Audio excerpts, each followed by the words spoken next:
Listeriosis has claimed the life of a Manitoba baby. There has been another recall related to the Listeria bacterium. The Canadian Food Inspection Agency is warning people. The nationwide Listeria outbreak linked to Maple Leaf meat products has exposed major flaws in Canada's food safety. Health officials say it's inexcusable that it took more than 3 weeks for test results to reach them. Now 15 are dead and dozens of others across the country are sick.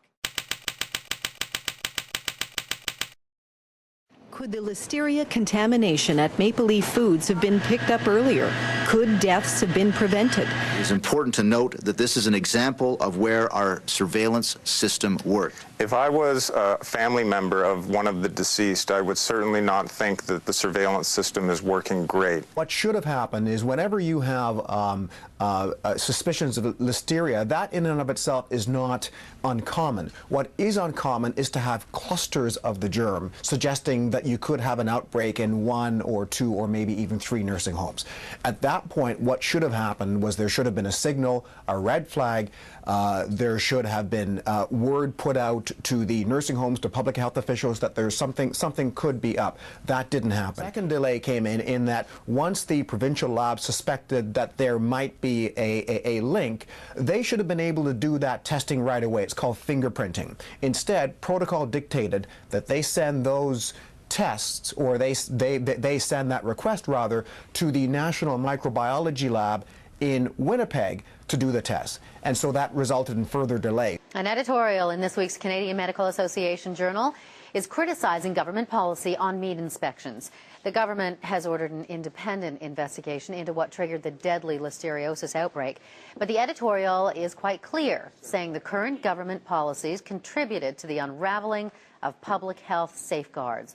For more, we're joined in Ottawa by Dr. Paul Hebert. He is the editor-in-chief of the Canadian Medical Association. What this particular outbreak highlights for us is a crack in the system, actually multiple cracks in the system. They decided to go to a self-inspection system, which in and of itself is not a bad thing, but it's a bad thing if you do it with low standards and no procedures by which to follow up. It's not a very good thing if there's no independent public health officer to watch over in times of crisis, all of which the government did in terms of decision-making over the past year. Both Maple Leaf and the federal government confirmed that an inspector from Canada's Food Inspection Agency was on site at the time. But the union that represents federal meat inspectors says changes to the industry, which give companies more control, have made it next to impossible to do the job thoroughly. They're not finding the time they feel they need to actually complete all of the inspection tasks.